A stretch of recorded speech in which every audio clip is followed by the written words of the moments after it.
everybody, welcome to Remrov's World of Autism. I am Remrov and this is Pilaf enjoying a snacky, and in this video we will talk about how to deal with anxiety.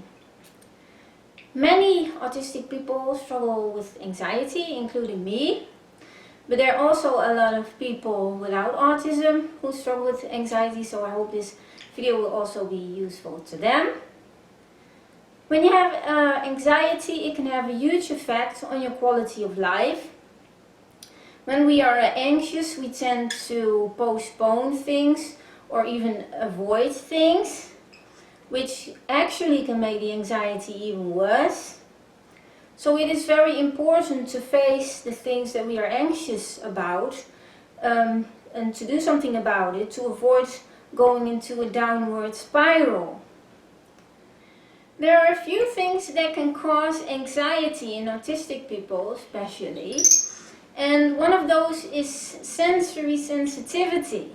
When we know that we have to do something or go somewhere where we are going to be exposed to a lot of sensory stimulation, this can already cause a lot of anxiety beforehand.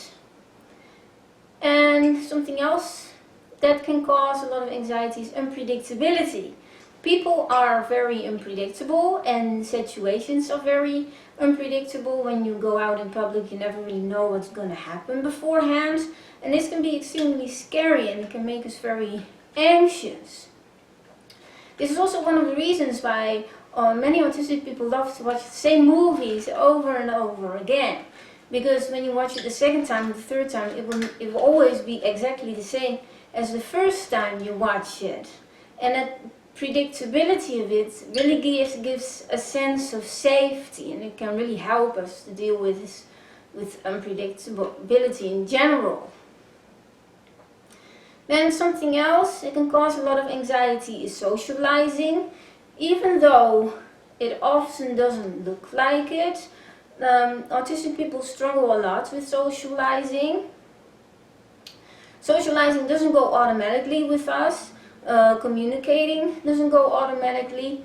So communicating to people, expressing ourselves and responding back to people takes a lot out of us. And so beforehand, when we know we have to socialize, it can cause a lot of anxiety already. And then something else that can cause anxiety in a lot of people, not just because of not just in autistic people, is bad experiences. When you had a bad experience somewhere, like at the dentist for example, it can make your next appointment a lot scarier beforehand. Or when you're being bullied somewhere in school for example, then you're going to be anxious to go back to school. Or when you had a very difficult encounter at work, and the next time you go back to work, you can be very anxious about it. And then something else that can cause a lot of anxiety is a lack of self-esteem. When you not feel good about yourself, then you can also be very anxious to be around other people. Then I want to talk a bit more about the responses of autistic people to anxiety. One very common response is stimming, for example rocking back and forth or flapping our hands and arms like that. We do this to manage ourselves in situations that we find scary. We can also do it out of enthusiasm, but when we are very enthusiastic, but mostly it's also when we are anxious about something. It just helps us to calm down, to calm ourselves. Another response that's quite common as well is not wanting to go outside.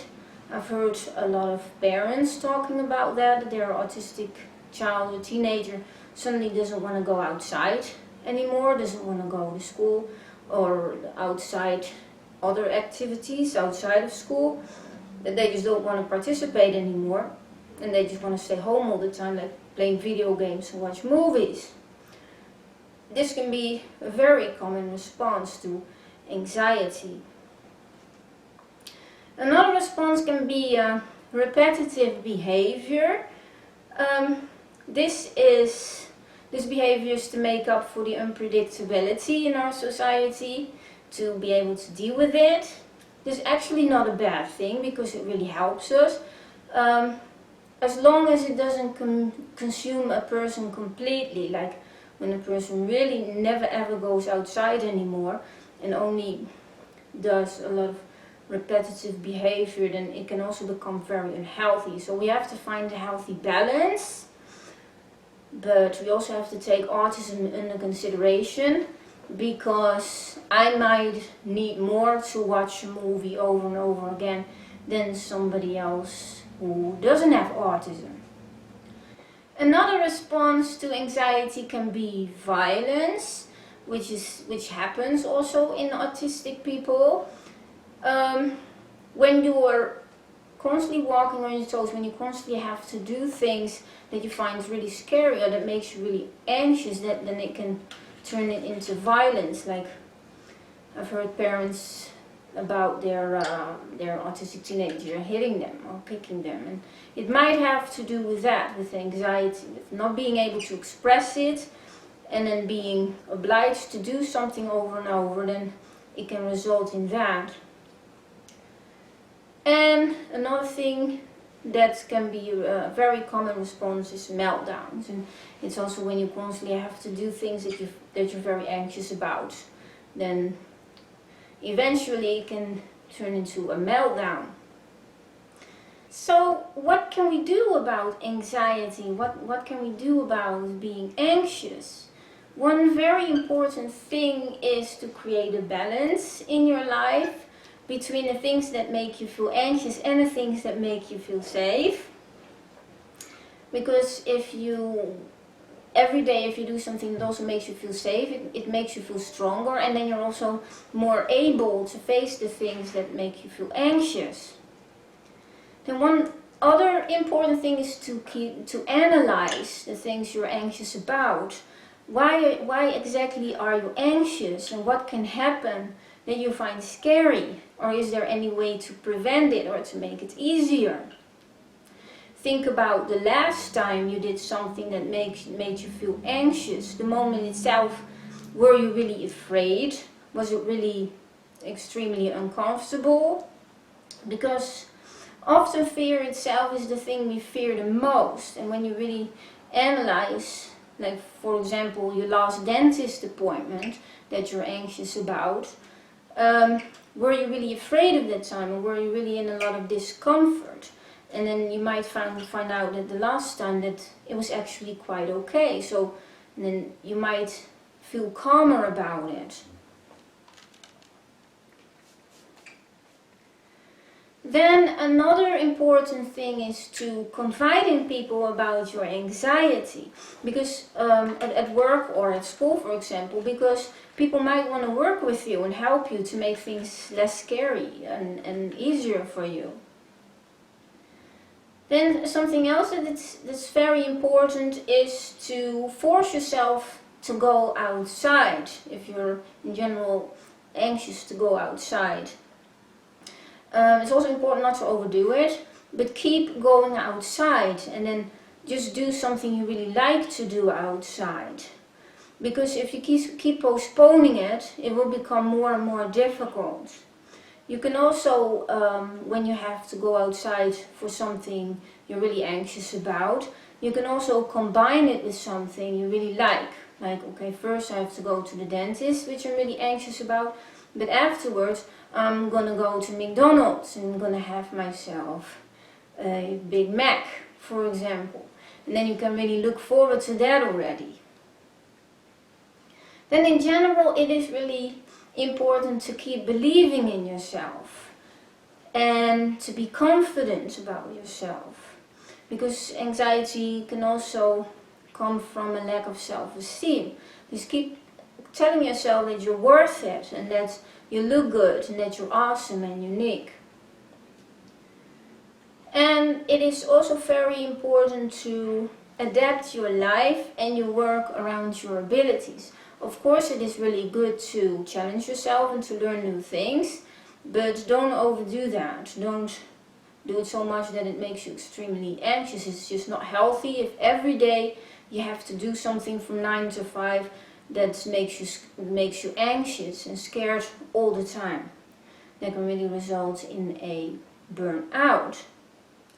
Then I also have advice for parents and teachers of nonverbal autistic kids or students. For them it's really difficult to express what they're anxious about, so they might need some help with that. So it's really good to keep a journal and to look out for the triggers, and to really look out for the behavior and the responses of a person, and to keep track of that. And then you might find out what the triggers are and if that person is anxious about certain things. And then it's a lot easier to help that person. And then last but not least, sometimes you just have to take a break. Just take a few days off or a whole week and be nice to yourself. Treat yourself and just do a lot of things that you really love and that makes you feel safe and relaxed again. Because nobody deserves to go through life being anxious all the time. That is just not healthy. So this was it. I hope you find it useful. If you did, give us this thumbs up and subscribe to our YouTube channel to stay updated about all our new videos. Pilaf is over there. I'll get him. So Pilaf's here again.